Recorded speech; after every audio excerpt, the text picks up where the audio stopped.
Bonjour tout le monde, j'espère que vous avez passé une très bonne semaine. Ça y est, j'ai commencé les tâches, j'espère que bientôt ça sera terminé pour pouvoir vous tourner les vidéos là-haut, faire les mugs, tout ça. Mais du coup, j'ai ce petit dimanche de libre, je vais profiter pour faire une petite review d'un set que j'aime bien. J'espère que j'aime bien. Je vais finir pour l'instant ce qui est sorti de Rebuild the Galaxy. Nous allons faire le Jedi Bob Fighter. Qui est du coup le troisième modèle sorti de cette gamme-là. J'ai commencé bien sûr par le plus grand, parce que je ne sais pas pourquoi, puis le moyen, et je vais finir par le petit, et j'aurai la collection complète, même si je sais que apparemment en août, il y a un nouveau Rebuild the Galaxy qui va sortir, donc je suis assez pressé aussi. J'aime bien cette collection, donc je vais voir un petit peu ce que donne du coup le troisième, même quatrième vaisseau, parce que dans le deuxième Rebuild the Galaxy que je vous ai fait, nous avions le X-Wing et le TIE Fighter qui pouvaient interchanger les ailes.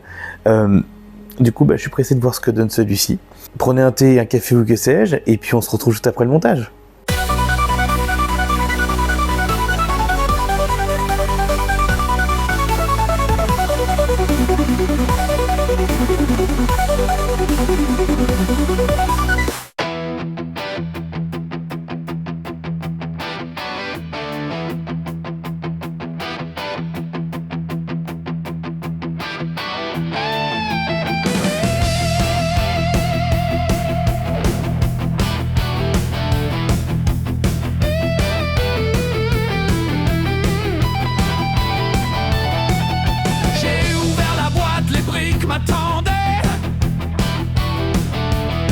Des sachets numérotés, le plan dans mes mains.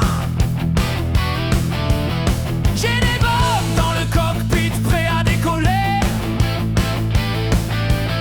Sur la table du salon, c'est l'espace que je vais recréer. Pièce par pièce, je vois l'étoile se lever. La force est avec moi, je vais pas m'arrêter. Akbar en trooper, c'est n'importe quoi. Mais dans mon set, c'est moi le roi des lois. Rebuild the Galaxy, brique après brique. J'ai des bombes, Falcon Dark, fusion épique. TNX Queen, remix intergalactique. Dans mon univers, tout est possible et unique.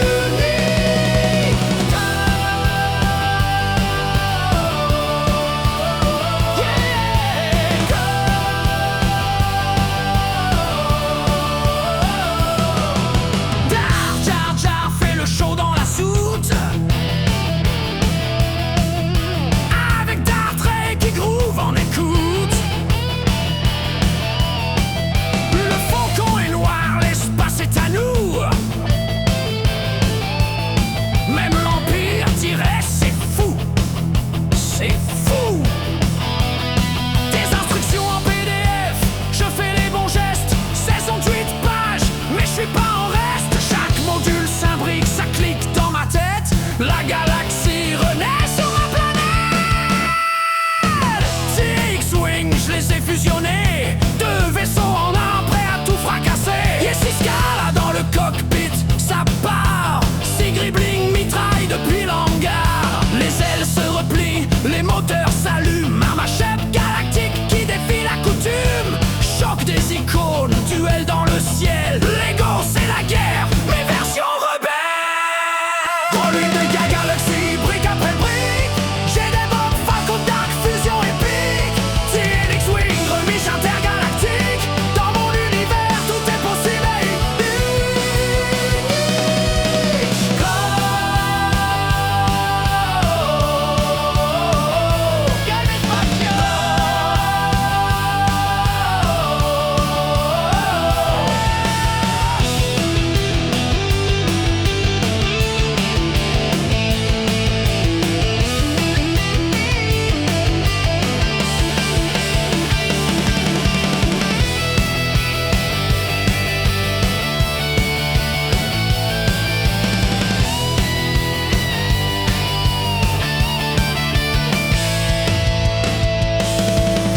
Application builder, je glisse, je tourne. Zoom sur la brique, c'est moi le Jedi.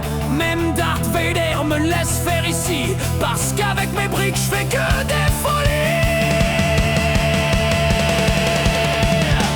Rebuild the Galaxy, fais-le avec style. Mashup total, c'est freestyle. Brique dans les mains, je contrôle l'infini.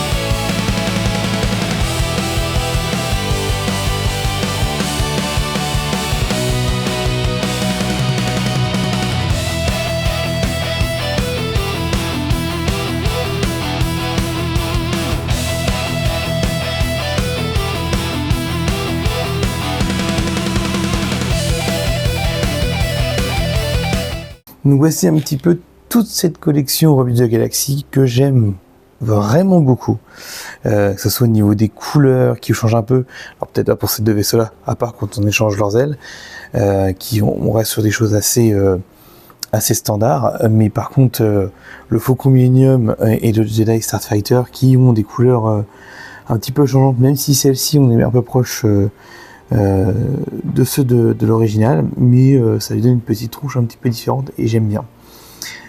Donc je vais vous faire un point déjà sur le Jedi Starfighter, qui est du coup quand même le sujet de cette vidéo, et puis après je ferai un petit point quand même de tous ces sets que j'aime beaucoup, qui font partie de cette gamme Rebut de Galaxy, qui fait partie de cette petite série qui est vachement sympathique. Voilà, comme je vous le dis à chaque fois, moi je l'aime beaucoup. Je sais pas s'il y aura une saison 2, je ne sais pas, mais la saison 1 se suffit à elle-même. Du coup, ce petit Jedi Starfighter, c'est le plus petit des sets qu'on trouve aux alentours de 39-40 €. Il est assez rapide à monter. J'ai mis 45 minutes sans courir, hein, vraiment en prenant mon temps. Je l'ai fait juste là. Il est sympathique. Le montage est assez agréable à faire. Il n'y a pas de grosses difficultés. Il n'y a pas de grosses techniques de montage dedans. C'est quelque chose d'assez linéaire et d'assez simple. C'est vraiment un vaisseau pour jouer. Je trouve qu'il se marie très bien avec toute la gamme. Pour tout ce qui est montage, en fait, on a 4 sachets. On a le premier sachet qui est toute la partie inférieure du vaisseau, qui est simple. Il y a quasiment zéro Lego technique. Il y a 2 pièces Lego techniques pour faire tenir un petit peu ici, des pièces Lego techniques juste pour faire tenir les ailes de ce sens-là, et 2 pour mettre les moteurs là, mais voilà, on peut pas appeler ça du Lego technique, c'est juste des tiges qu'on vient enfoncer dedans. Il n'y a pas de choses transcendantes. Après, le deuxième sachet, c'est la partie qui est au-dessus, qui est plutôt assez plate, je trouve. Et ici, vous avez un petit rangement, par contre, ça j'ai bien aimé, j'ai bien apprécié, je vais essayer de vous montrer. Hop. Ça j'aime bien, ça me rappelle les Lego que j'avais en 99 avec le X-Wing qui avait un rangement ici, une trappe pour ranger le sabre laser et tout, ça j'adore, ça je suis preneur. Des petits trucs qui me permettent de ranger quelque chose. Par contre je suis pas sûr qu'il était pensé pour pouvoir ranger le sabre. Pour la lame ça me paraît un peu court. Ouais c'est ça c'est dommage, alors prévu un petit coffre, c'est pas comme s'il y avait de la place, on peut en mettre, donc c'est dommage de pas être allé jusqu'au bout.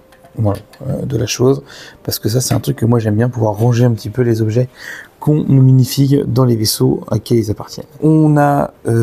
J'ai bien aimé le montage des ailes, voilà, ça c'est le sachet 3 et 4, ils sont assez sympathiques. Alors on se répète un petit peu, le 4e sachet il passe à une vitesse grand V parce qu'on a déjà fait la même chose de l'autre côté. Par contre elles sont jolies, j'aime bien les détails, j'aime bien, ils sont embêtés à faire ce dessin avec les lignes rouges là, qui est très très joli. Voilà, les couleurs sont belles, j'adore. Blanc, rouge, gris, c'est vraiment du Star Wars avec un petit touche Rebut de Galaxy. Lors du montage, les petits défauts, c'est bien sûr, on a une plaque de stickers, nous avons 1, 2, 3, 4, 5, 6 stickers à installer. Pour un modèle à 30-40 €, c'est dommage que c'est les enfants et on sait très bien comment ça va terminer. Ils vont être de travers, ils vont pas tenir dans le temps. C'est un petit peu dommage, on prend du Lego pour de la qualité et les stickers on sait que ça va pas tenir dans le temps. Je vous l'ai montré sur certains vaisseaux que j'ai reçus de Vinted où les stickers ont pas forcément bien tenu. Seul le cockpit, parce que c'est quand même des pièces qu'ils ont de base. Voilà. Ici au cockpit on a une pièce qui est en pot et ça j'aime bien. Voilà, c'est des pièces qu'on avait à l'époque, c'est assez agréable. Je voudrais faire aussi un petit versus aujourd'hui parce que à la naissance de mon fils, pour faire la chambre Star Wars, on lui a acheté le Starfighter du coup de Obi-Wan Kenobi. Et j'aimerais bien qu'on regarde un petit peu les différences. Déjà on voit qu'en termes de visage, en termes de dessin du vaisseau, on est sur quelque chose de quand même assez semblable. Lui n'a que 2 moteurs. Tandis que celui de Rebut de Galaxy en a quand même 5. Vous en avez 2 ici et aussi là. Plus puissant, beaucoup plus puissant. On n'a pas les mêmes finitions non plus. Par exemple sur la partie arrière, qui est un peu plus finie je trouve sur celui-ci. Même si c'est 2 plaques l'une sur l'autre. Ici c'est assez joli, même si ça prend un petit peu en longueur. Mais c'est dommage qu'on n'ait pas cette même finition là de plaque lisse sur tout le long. La finition aussi autour du cockpit est vachement sympathique sur celle-ci avec un peu plus de de bomber. Je trouve que c'est plus joli. Par contre, il y a quelque chose que j'ai moins apprécié, c'est celui-ci. Au niveau du cockpit, hop, on voit l'extérieur en fait dedans. On voit le mécanisme. Et du coup, ça, j'ai pas du tout apprécié et je trouve que ça fait pas fini. Et je trouvais ça dommage parce que quand je suis allé chercher celui-ci, du coup, hop, et qu'on ouvre le cockpit, d'ailleurs, hop, il y a la petite capuche encore dedans. C'est mieux terminé. Le siège est plus sympathique. C'est terminé. Au fond, on a vraiment le fond du vaisseau et on n'a pas la visibilité sur les moteurs. Alors, je viens de vous faire une bêtise. Alors, si on voit les moteurs, mais c'est les moteurs qui ferment le cockpit. Du coup, quand on est dedans, on voit pas la différence. Dommage qu'on n'ait pas la même chose sur l'autre. Vraiment, là, on ouvre et on n'a pas cette ouverture sur l'extérieur. On a un peu le même système de fixation au niveau des ailes. Par contre, je ne saurais vous dire pourquoi. C'est pas moi qui ai monté celui-ci, c'est madame. Ah si, ils ont rajouté des petites pièces ici qu'on n'a pas ici, qui permettent de faire vraiment une superbe jonction au niveau du vaisseau. Et celui-ci est plus ancien, donc du coup, voilà, il y a quand même des améliorations. On voit que ça reste, même si c'est un remake de Galaxy, on reste quand même sur des choses qui sont très semblables, que ce soit le siège à l'intérieur. De toute façon, si je me trompe pas, dans la série, c'est au niveau des moteurs où il y a eu des changements parce qu'ils voulaient être plus rapides, et des canons aussi, tout simplement. Voilà, il fallait créer une petite différence. Je pense que vraiment, c'est vraiment les mêmes modèles. On a ici, on a les couleurs qui changent. Ici, si on les laisse telles quelles, c'est vrai que moi je les aime comme ça, mais ils sont les mêmes. Là, on part sur totalement différent en changeant les ailes. Celui-ci, c'est des petites modifications par-ci par-là. Est-ce que ça vaut le coup d'avoir les deux ? Oui, ça vaut le coup d'avoir les deux parce qu'ils sont quand même des légères modifications font que les différences sont quand même vachement notables. Les couleurs ne sont pas les mêmes. Puis voilà, après, si on aime la collection, on aime avoir les deux. Mais c'est pas les mêmes vaisseaux, il y a quand même des choses qui changent. Et c'est ce que j'aime dans cette série, hein, tout simplement, c'est qu'ils se sont embêtés à venir créer des vaisseaux en mettant 2 ou 3 ensemble. Et ça donne vraiment quelque chose de sympathique. Je vous propose qu'on passe directement sur le point des figurines présentes dans ce modèle. Je vous montrerai aussi celle-ci si ça vous intéresse, je vais vous mettre les deux.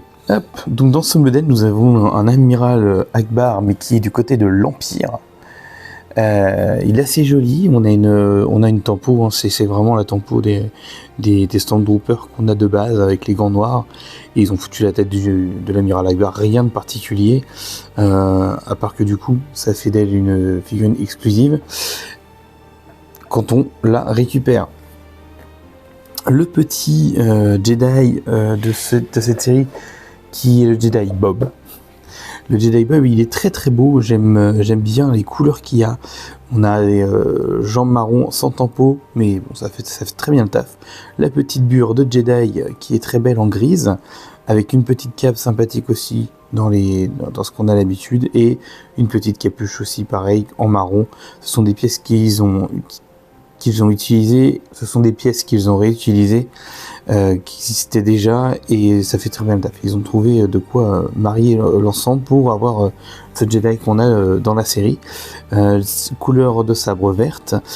Et ce que j'aime bien aussi, c'est qu'on retrouve ici un personnage de couleur jaune, comme nos anciens Lego. Je suis en train de regarder, parce qu'ici j'ai la petite mock que je m'étais faite. J'ai pas beaucoup de personnages de couleur jaune. Ils ont tous la couleur de leur peau des personnages. Mais c'est vrai que pour le coup, là, j'ai un couleur jaune, ce qui est assez rare, même dans ma collection, parce que les autres personnages de Rebelle de Galaxy ne sont pas de couleur jaune. Donc Bob est un personnage jaune que je n'ai pas depuis très très longtemps. Même si j'en ai sous la table, j'en ai forcément un ou deux qui traînent de couleur jaune. Mais du coup, je suis assez content d'avoir ce petit personnage, pareil du coup, qui est une figurine exclusive. Et on a un petit robot figurine exclusive ici. Alors, est-ce qu'on peut appeler ça une figurine ? Non, c'est un robot qu'on monte avec des pièces Lego. J'appellerais pas ça une minifig. Voilà, pour moi, c'est pas le concept de minifig. C'est une mini construction, voilà, qui représente un droïde. Mais c'est pas une minifig. J'appelle pas ça comme ça. Malgré, dommage, hein, parce que lui, il a aussi un petit compteur en pièces tempo. Mais j'appelle pas ça une minifig. Voilà, c'est une mini construction qui permet d'avoir un petit droïde ensemble Voilà ce que j'en pense un petit peu de ces personnages. Donc c'est pour ça aussi que je l'ai acheté, c'est pour ça que j'ai surtout acheté aussi les autres. Je voulais avoir toutes ces mini-figurines qui sont exclusives à ces sets et que je trouve très très jolies, qui changent les figurines qu'on a l'habitude d'avoir dans nos sets Star Wars. Ah, je vais vous montrer un petit peu rapidement quand même, parce que je vais pas vous le remontrer une deuxième fois, ce serait voilà bizarre comme review de faire 2 fois, puis la review d'un petit vaisseau aussi. Ici on a les figurines, du coup j'ai mis sur un petit trépied parce qu'ils sont dans la chambre de mon fils. On avait Obi-Wan Kenobi avec le design avec le communicateur qui est très très joli. Il n'avait pas de robe Jedi dans celui-ci, par contre on pouvait lui mettre la capuche avec un sabre bleu. On est dans le 2e épisode. On a un R4D4 si je me trompe pas, et on a un des cloneurs de Kamino qui est assez joli aussi. Cette figurine, je l'ai qu'une fois, je l'ai que dans ce modèle-là. C'est des figurines qu'on voit pas beaucoup chez Lego, avec sa grande tête là, et puis sa robe. Il est plutôt assez joli et vraiment bien fini, que ce soit le droïde d'ailleurs. Bon, dommage qu'il n'a pas de tempo à l'arrière, mais par contre les autres, on a des tempos sur les jambes, on a des tempos sur quasiment tous les membres, sauf les bras. Les bras, ils restent vierges, juste de couleur unie. Mais ils sont jolis. J'en ai pas beaucoup. Obi-Wan Kenobi, je crois que c'est quasiment le seul que j'ai. J'ai beaucoup des premières générations en Lego quand ils sont sortis. Les Dark Vador, tout ça j'ai pas mal eu. Par contre, j'ai pas trop eu les générations avec la 2e trilogie. Donc je suis très content aussi d'en avoir. Hop. Il y avait 2 têtes aussi. Hop. Et on peut lui rajouter la capuche. Donc voilà pour toutes les petites figurines qui vont avec du coup ces 2 sets là. Voilà, ça c'est bonus, mais je l'ai trouvé joli, donc je me suis dit que j'allais vous les présenter. Après du coup niveau prix, comme je vous ai dit, c'est un vaisseau qui tourne autour de 40 € à peu près. Ça vaut un peu les sous. C'est vrai que du coup on paye la licence, hein. Clairement on paye la licence. Surtout que j'ai oublié un point négatif sur les 2 vaisseaux. Mon Dieu, mais qu'est-ce qu'ils sont vides en dessous. En dessous, ils sont extrêmement vides. Voilà, c'est un vaisseau, vous n'allez pas le mettre en hauteur pour le montrer, parce qu'il est moche. En dessous, il est extrêmement moche. Et ça, c'est un gros point négatif. J'aime bien, moi, quand ils s'embêtent à faire ici un vrai dessous de vaisseau. Là, on voit tout, et j'aime pas. Le dessous, je l'aime beaucoup, je l'aime pas du tout. Et quand j'ai pris celui-ci, d'ailleurs, je viens de voir que il avait exactement le même rangement. Donc ça, c'est top. Ça, c'est vraiment top, parce qu'on peut mettre R2D2, je pense, dedans. Il doit rentrer, enfin R4D4. Et en dessous, il est pareil. Je trouve ça très vide. Et je trouve ça assez dommage de ne pas venir étoffer un petit peu en dessous. Et créer un petit peu un vrai vaisseau. Là, pour le coup, c'est vraiment pour jouer ou pour collectionner mes faces comme ça. En dessous, il est pas très joli. Donc, je disais, pour 40 €, il est pas mal. Il est bien, on a des figurines exclusives. J'aurais préféré le choper autour de 30 € peut-être, 30-25 €, parce qu'il est vraiment petit. 45 minutes de montage, c'est quelque chose d'assez rapide. C'est comme ces sets-là, je les trouve des fois à 100 €, je les trouve un peu chers. Ces sets-là, c'est bien à 60 €, 50-60 €, ils sont top. Et celui-ci, moi je l'avais eu pas cher, il le mettait à 179 à quelques endroits, et je crois qu'on l'a vu à 120 ou 110 €. Et du coup ça valait vraiment le coup de se procurer à ce prix là. Il faut pas non plus courir dès qu'il y a des sorties, il faut attendre que ça baisse un peu, parce que voilà, on est sur de la licence, et pour le coup je l'ai trouvé un petit peu cher pour ce que c'était, même s'il est très très joli au niveau des couleurs. Après c'est un modèle à voir dans la collection complète. Je suis pressé parce qu'en août je vais vous mettre en photo, mais si je ne me trompe pas, il y a un nouveau Rebut de Galaxie qui sort. J'aime beaucoup ces sets, et donc du coup je suis pressé qu'ils sortent et d'avoir ce set pour venir étoffer cette collection qui, pour une fois, je la prends pas en cours, et je l'ai pris au tout début, donc du coup je vais peut-être pouvoir me faire plaisir au fur et à mesure et étoffer cette collection de façon raisonnable et pas devoir acheter des trucs à $1 million. Sur ce, et ben moi je vous dis de passer une bonne semaine. Si ça vous a plu, laissez-moi un petit pouce bleu. Dites-moi en commentaire un petit peu si vous aussi vous avez ces 7 Rebut de Galaxie, ce que vous en pensez aussi, parce que c'est intéressant d'avoir un petit peu vos retours, tout simplement. Voilà. Bah écoutez, j'ai qu'une chose à vous dire, passez une excellente semaine, et puis je vous dis à bientôt dans cette galaxie, dans une autre.